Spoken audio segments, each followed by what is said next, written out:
I only use the terms war, or God, or civility in the context of what can be observed. So I can observe soldiers fighting, but does that bring me any closer to understanding war? I haven't seen you around before, citizen. Perhaps you'd like to spare me conversing with this man of nonsense?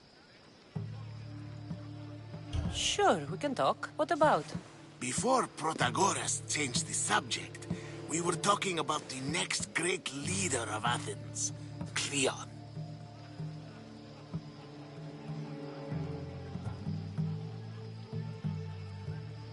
I'll change the subject again. I'm looking for someone. A Spartan woman. Spartan? Hopefully she's dead in the gutters. It's better than those mongrels deserve. I wonder if you found the woman, even if you saw her with your own eyes, would you believe her existence to be true? This is getting nowhere. Forget it. If you don't want to discuss that, then what?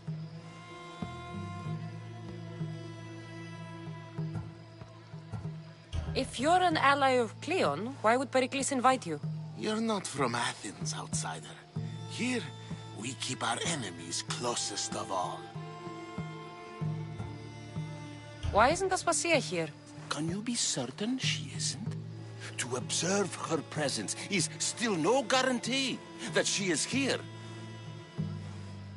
In my opinion, it's just like her to cower in the shadows while we stand out here in the light. This has been useless. Here.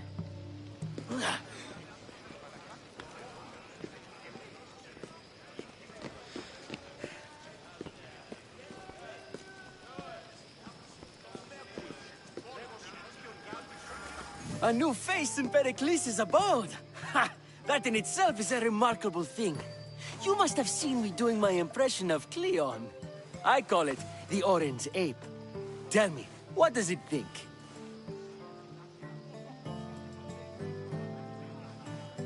Did you just call me it? Watch your mouth, Athenian. It speaks, and so feisty too. Sometimes I wonder if I'm doomed to be the only young and beautiful thing here. So, what do they call you? Cassandra. I wouldn't peg you as a Cassandra, but never mind. I'm Aristophanes, and this man is Euripides. Oh, go on. Introduce yourself. I'm Euripides. For a playwright, you're not much for words. Good men lead quiet lives, as old Euripides likes to say. Don't you, Euripides? Now, if you'll excuse us, I was just about to dazzle this old dog with my impression of Pericles. I call it the wooden board. The man is your host. Under every stone hides a politician, I always say. And Pericles is no different.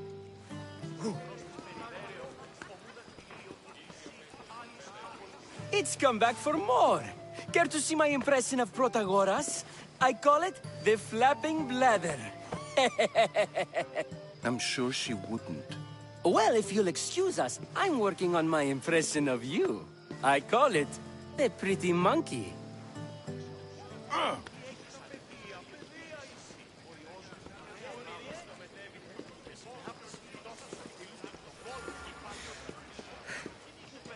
And so it isn't the rich and powerful, but the gods who are the source of justice? What? No! Have you been listening to nothing I say?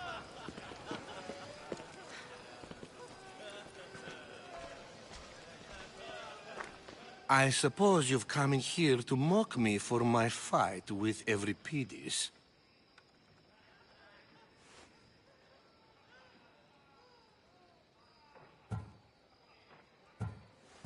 Spare me. I'm only looking for clues to help me find a Spartan woman. A Spartan woman in Athens. Sounds intriguing. Though, if you expect me to notice someone other than myself, you expect too much. You could talk to Euripides. He's the second most worldly man here. That pediculous, xanthodontus exophthalmic Morosov. But he doesn't talk without a drink. I have no idea what that meant. No, you don't.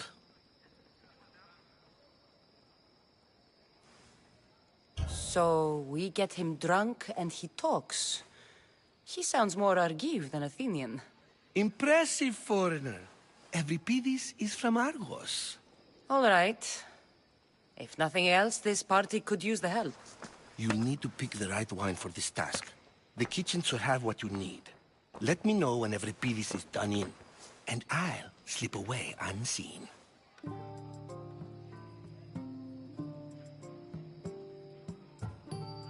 You're awfully worked up over Euripides. You sure you're just friends? I'm never just anything, foreigner.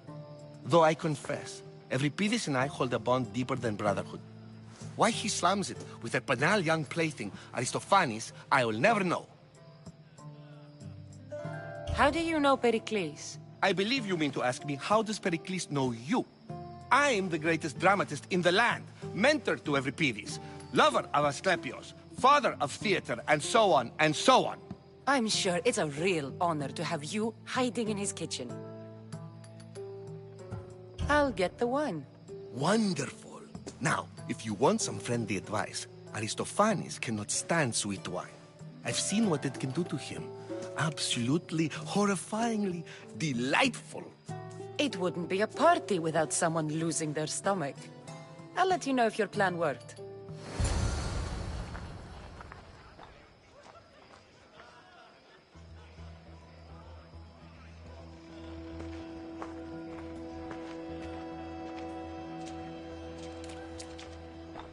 Save for that arrogant playwright. I don't see many distinguished guests in here. Can I help you with something?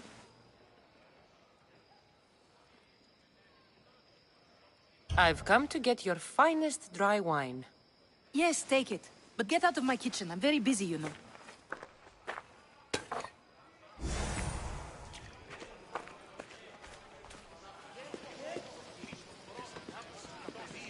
Care for another impression? My favorite is Sophocles.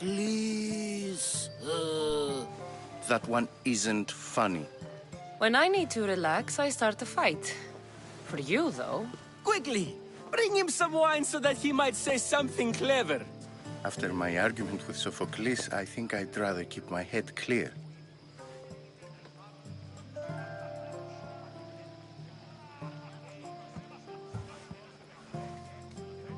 I'm Pericles' new servant. I'd be happy to bring some wine. An Athenian servant, you. And these are wine-pouring muscles. I was a rower on Pericles' ship where he took pity on me. Now I pour wine for people who question my word. And his.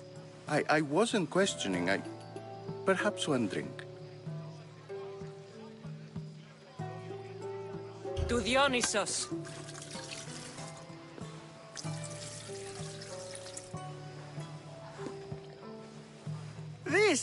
This is delicious. This is nectar of the gods. Another round. How about some more?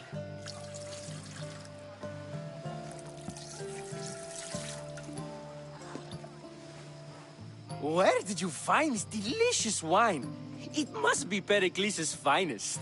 You know what they say, good wine makes good friends.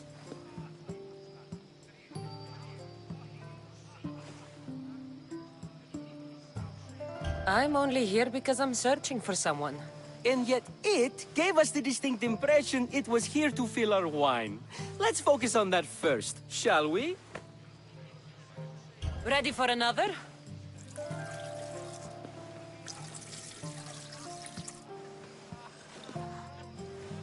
This is the best symposium I've been to in a while. You know what? I like you. Who brought you here? I brought myself. I'm on the trail of a woman who fled Sparta a long time ago. Fled? Why? She lost 2 children. She had no choice. She fled to heal a broken heart. Euripides, write her into a play. I've heard Spartan mothers go to a sanctuary in Argolis to beg Asclepios for his divine pity. I should know, it's my home. After what she went through, I'm not sure she'd trust priests.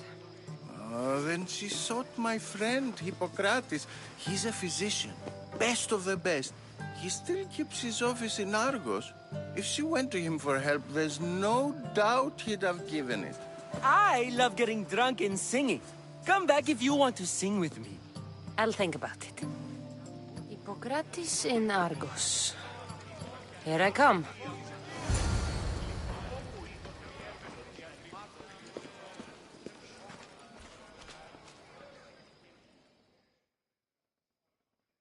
How's Euripides? Drunk, I hope. You can stop hiding in here. Euripides won't notice you coming out. He won't notice anything. Hiding? Heed this. War has come to Athens. First they take our homes, then they take our heads. I intend to be found with at least my dignity intact. Or what's left of it anyway. If you see Pericles, tell him I said thank you for another colorful evening.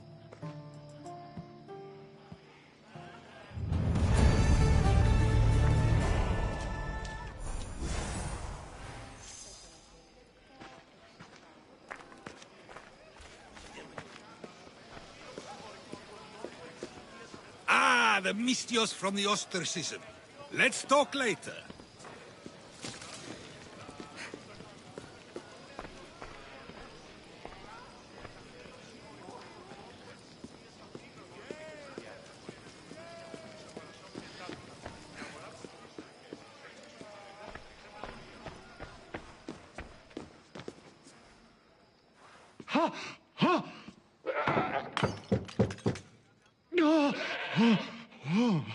Someone's being hurt.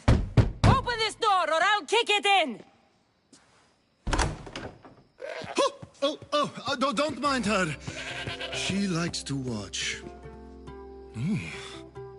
Look at you. Such authority. Such aggression. I can see why Pericles has taken such an interest in you. Did you come to join us? It sounded like someone was in pain. Well, it can sometimes be hard to distinguish between sounds of pleasure and pain. Had I known you were going to knock, I would have left my door wide open for you.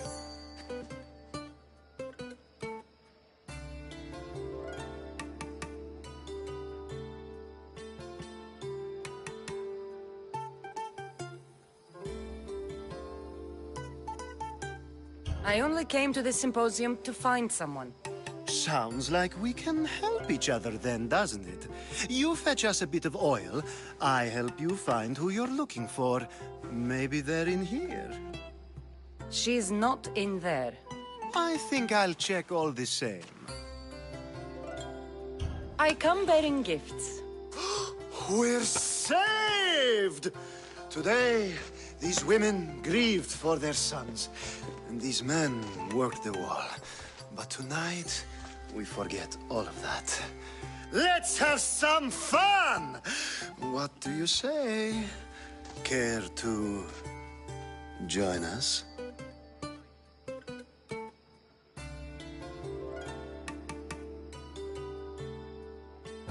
Now, it's time for you to help me, Ali.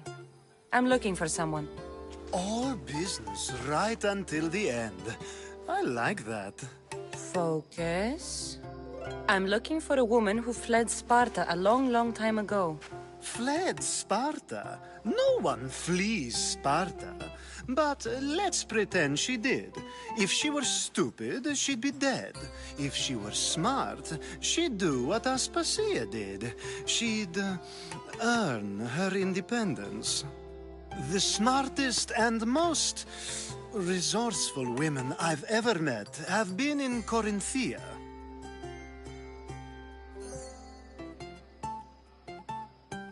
Theatera? I've heard they play some sort of role in Corinth, but I assumed it was the same as any other city. Oh, no. These women are unlike any other you'll meet. A force, and the only ones there with any smarts. Ali! Come back inside! Ooh, the celebration continues. When you reach Corinth, find Anthusa. No one goes in or out of the city without her knowing. Until we meet again, warrior. Anthusa in Corinth. It's not much, but it's a start.